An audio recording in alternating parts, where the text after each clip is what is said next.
Hey guys, welcome back to Fantasy Tipped. This is the waiver wire video for week 12 of the fantasy hockey season. Happy holidays to all of you guys watching. I know this week 12, is happening during the holiday season, just over the Christmas break and right before New Year. So I want to thank all of you guys who have been watching all of 2024. So definitely appreciate all of you guys, and thanks for another wonderful year of fantasy tip.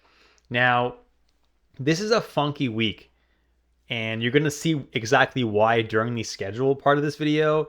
It's going to be a pretty tough week to win, but I'll definitely walk through your best chances of winning the week.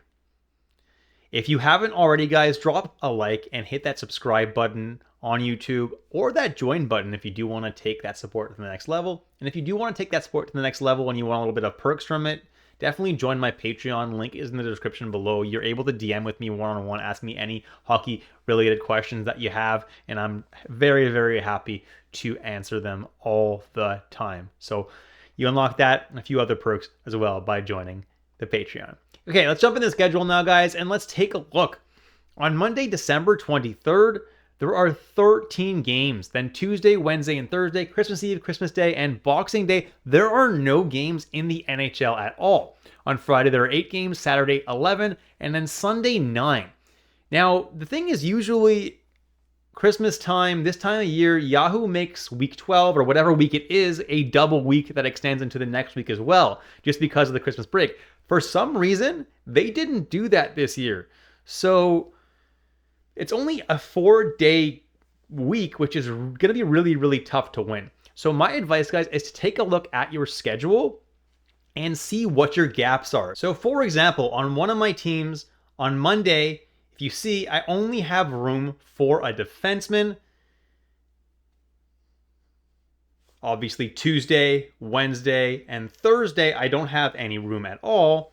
And then on Friday, I have quite a bit of room just because teams that are playing that day don't really align with the teams on my team, which is kind of concerning for me. Means that I don't have a great chance of winning, but I'm going to do what I can to add players that do play that day. And then on Saturday, I only have room for a defenseman. And on Sunday, I have no room at all, but Kadri and Protest are going to be guys that I'm going to be dropping, so I have room for a forward. So now what does that mean? Well, if I'm smart, I could add a defenseman that plays Monday, Friday, and Saturday. There's quite a few teams that play those days. I know the Bruins are one of them, so I could consider adding someone from the Bruins or the Vancouver Canucks, or a team that does play those days for Monday, Friday, and Saturday. That way, I can make sure to maximize the amount of games that I get. Otherwise, I could pick up a forward for Friday and Sunday. That's an option as well. What I'll probably do to maximize my man games is do that. Pick up a defenseman for Monday, Friday, and Saturday. Then pick up an additional defenseman just for Monday. And then swap him out for a forward that plays Friday and Sunday. I think that should maximize my man games. And then obviously the defenseman that plays Monday, Friday, and Saturday, I could swap him out for somebody who plays Sunday as well. And then obviously that defenseman that plays Monday, Friday, and Saturday, I could swap out for somebody who plays Sunday as well. So that should maximize my man games. Now, do I love my odds of winning this week in this particular league? No, just because my game days, Friday is surprisingly empty compared to most people, but you can do your best to maximize the amount of games that you have and hope for the best. Now, what teams do have a bad schedule? Well, they're the Colorado Avalanche and the Seattle Kraken. They actually only play one game over this 4-game stretch. That's really not great. So if you picked up some Seattle Kraken lesser-owned players recently, you definitely can consider dropping them for this week if you don't think anyone will pick them up. There's a few teams that only have 2 games as well, which isn't that bad over 4 games, but those teams are Calgary, Edmonton, Florida, Los Angeles, Nashville, the New York Rangers, Ottawa, Utah, Vancouver, and Winnipeg. So every other team plays 3 games this week, which is not bad. Jumping into some forwards that you can consider adding now, and pretty much everybody on this list does play 3 games this week. So definitely just see what you need, where you have gaps in your lineup, and add players based on those gaps. Frank Vetrano is an option. The Anaheim Ducks haven't been that bad this year, and Vetrano has been their best player. And even when he's not putting up points, he's putting up some pretty darn good peripherals. So I definitely don't mind that ad if you are in a shallower league and he's still available. Matvei Michkov, obviously another great ad as well, playing great minutes on Philadelphia, top power play, and is leading the Calder race right now. Matt Zuccarello has returned from injury and is playing top line and top power play with one of the Hart favorites, Kirill Kaprizov. Come on. I could not believe that I saw him below 70% rostered. This is a must-add, guys. He's in a prime position to succeed. Macklin Celebrini has been doing really, really well as of late with the San Jose Sharks, and definitely deserves to be added in more leagues, even though he is a natural center, so make sure you can fit him. Pavel Buchnevich of the St. Louis Blues is playing on the top line right wing with Robert Thomas and Jake Neighbors.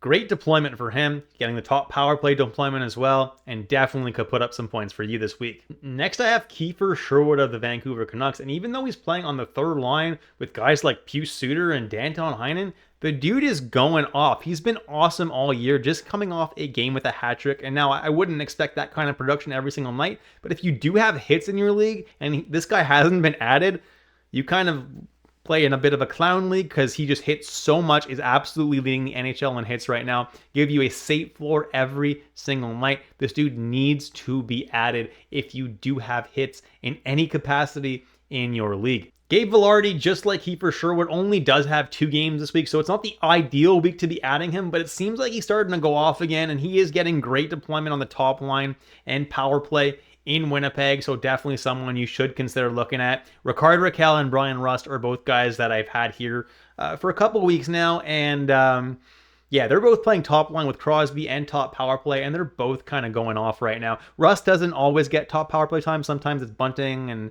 they use two defensemen sometimes, so he's not always there, but Rickard is and has that triple eligibility, but both guys are really good ads. Marco Rossi is playing on that top line in Minnesota with Kaprizov and Zuccarello, top power play as well until Eriksson Ek comes back, so he's in a great spot for the next little while. Dylan Holloway is actually been demoted to the third line in St. Louis for whatever reason. He was going off, and then they decided it'd be a good idea to demote him. If he sticks on that third line, I wouldn't add him. But if he does get re-promoted back to the top 6 or top power play, he's someone that could be added for the 3 games that St. Louis plays, if that fits in your lineup well this week. But Jake Neighbors is actually the guy on the top line right now with Robert Thomas and Buchnevich and the top power play. So he's the guy who I'm prioritizing right now at this moment, because he's got some great deployment and he's been producing. But again, monitor the lines. Then I have Jonathan Huberdeau who's playing top line and I guess you can say top power play in Calgary.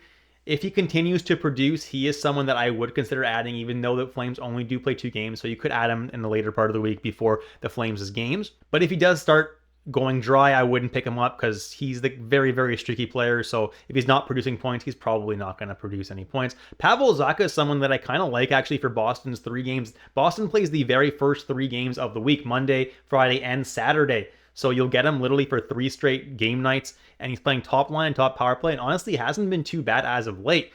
The Islanders also play 3 games this week, and Siplakov is playing on the top power play and second line and has been pretty solid as of late, and honestly, the whole season hasn't been too bad.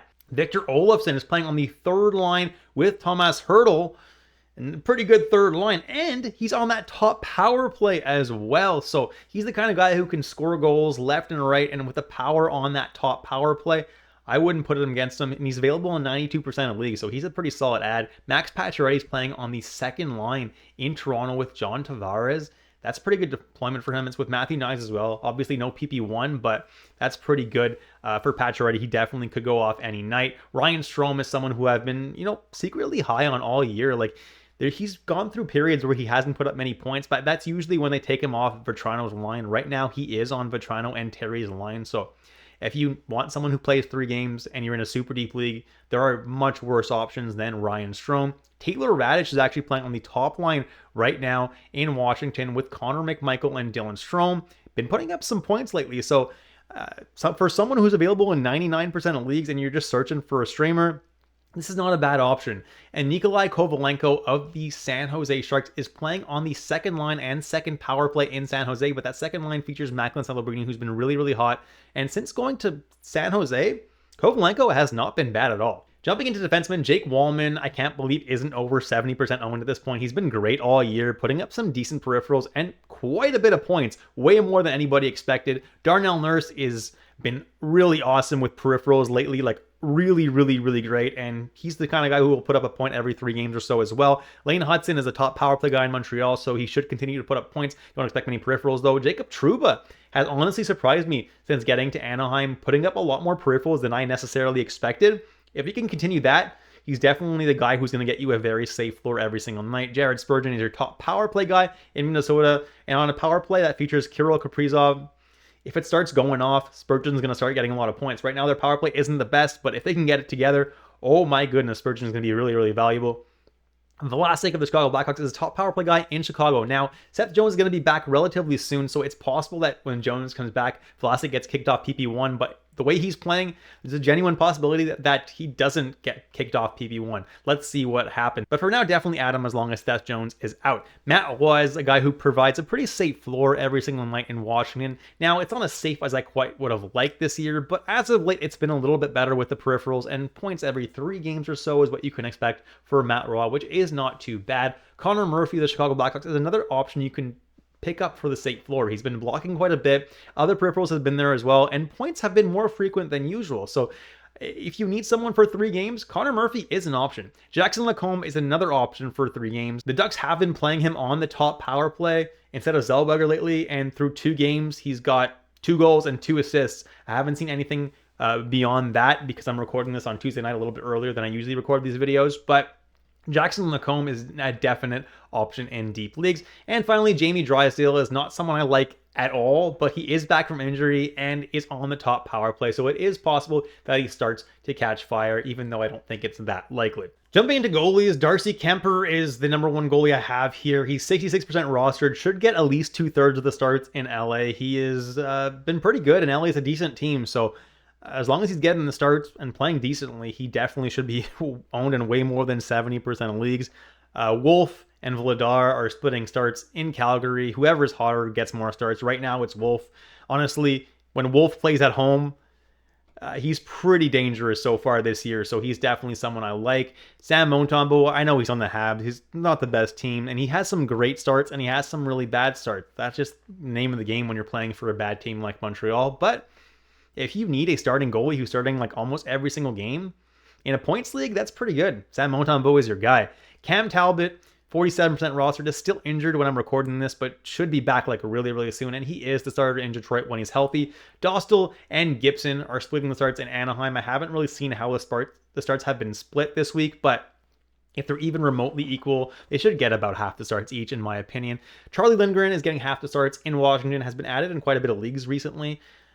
Because he's been playing a little bit better than Thompson as of late, but I don't think that's going to change anything. Thompson was better than him most of the year. The starts are going to be 50-50. Literally super easy to predict. Lindgren starts one, Thompson starts the next one, Lindgren starts the one after that. Always the same. Karel Vejmelka of the Utah Hockey Club, 28% rostered only. I don't really understand why. Ingram still has no timetable to return, and Vejmelka has been really good in his absence. He's getting like every single start, which is amazing, except for the back-to-backs. Tristan Jarry has been, honestly, pretty good, barring like one bad start in his last 6 or 7 games. He's actually been pretty solid, so now is the time to add him if you are looking for a starting goalie. Peter Mrazek of the Chicago Blackhawks, as of this recording, is not back from his injury, but should be very soon. So that's why I have him and not Soderblom. Merzlikins, and by extension, Jet Greaves on the Columbus Blue Jackets are 20% owned and 3% owned respectively. I know they're giving Greaves some starts now, but Columbus is the type of team that does that. They gave Tarasov a few starts at the beginning of the year, and then they just didn't give him a start for a super long time after that. Obviously, if Greaves does amazing, they might give him some more starts going forward, which is why I have him on this list. But Merzlikins is definitely the guy in Columbus. Sam Ersson of the Philadelphia Flyers hasn't been that amazing, but is the starter in Philadelphia, should get the majority of the starts. And finally, Vitek Vanacek of the San Jose Sharks is only 2% rostered. And even though they did acquire Georgiev, Vanacek is still getting half the starts in San Jose. And Georgiev is 60% rostered, and they're both going to do about the same. So Vanacek is definitely an option if you need a starter that's getting at least half the starts. And that's it for this video, guys. If you enjoyed the content, drop a like and hit that subscribe button if you haven't already. Happy holidays to all you guys. Have a very Merry Christmas or Happy Hanukkah, whatever you are celebrating this holiday season. Stay safe and stay healthy. Enjoy your time with your family. I'll catch you in the next episode of Fantasy Tipped.